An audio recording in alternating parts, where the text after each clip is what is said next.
previously have explored how tongue cleaning may be the best way to cut down on bad breath, and have the remarkable side benefit of potentially helping with blood pressure regulation, as daily tongue cleaning appears to favor the increased abundance and metabolic activity of the good bacteria on your tongue that help you make your body's natural artery dilator, nitric oxide.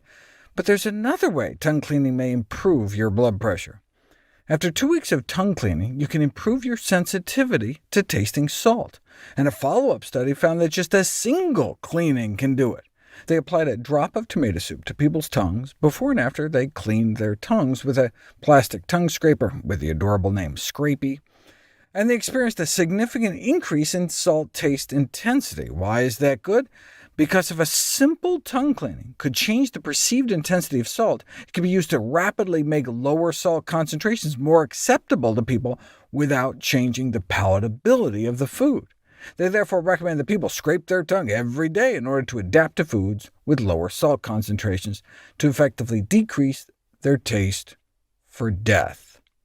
After all, excess sodium intake is the deadliest thing about the human diet, responsible for millions of deaths every year. So that benefit alone could justify tongue cleaning. OK, so what's the best way to do it? A systematic review and meta-analysis conclude that tongue cleaning offers benefits. However, there is insufficient evidence to recommend a specific frequency, duration, or method of tongue cleaning. But let's see what data are out there. Tongue scraping was found to be slightly more effective than tongue brushing in treating bad breath, perhaps due to the fact that the width of a toothbrush is smaller than the width of a tongue scraper. But there are now toothbrushes on the market with a tongue scraper on the back of their head.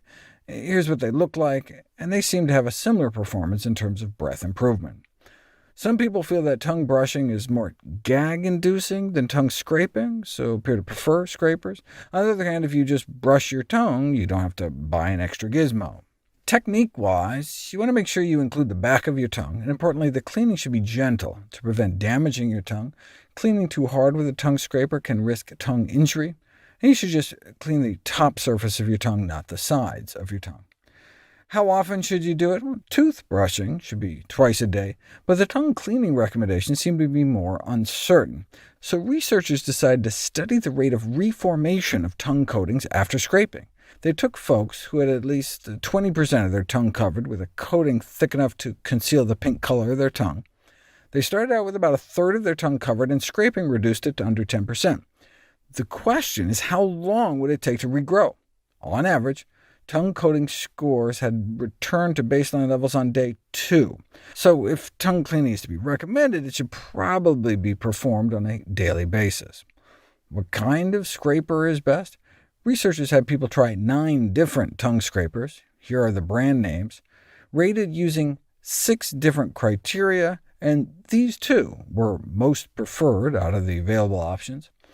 What's the best way to disinfect tongue scrapers and toothbrushes? In my video on the best water purifier, I ended up speaking about disinfecting your toothbrush by soaking it in a 50-50 white vinegar water solution for 10 minutes. But this is even easier. Just microwaving your toothbrush or tongue scraper for 1 minute. Then you don't have to keep buying new toothbrushes. And it's interesting, we don't even know exactly why it works. Like, you'd think it's just heat sterilization, but there must be other factors, since I nuked my toothbrush for a minute and hardly even got warm. But it kills off the bacteria nonetheless. What about all the fancy new tongue cleaners on the market? Throughout the last century, there have been many U.S. patents on various ingenious tongue cleaning devices. I mean, how much money can you make selling plain little cheap plastic ones? So how about an ultrasound tongue cleaner, or tongue cleaning using a high-speed vacuum ejector, or a suction tongue cleaning device like a tongue Roomba? But alas, a consensus group of dental professionals say there's no evidence that substantiates the benefits of using any kind of electrical device to clean your tongue. In fact, the lowest tech option is in everyone's home right now without buying a thing. You can just use a simple spoon.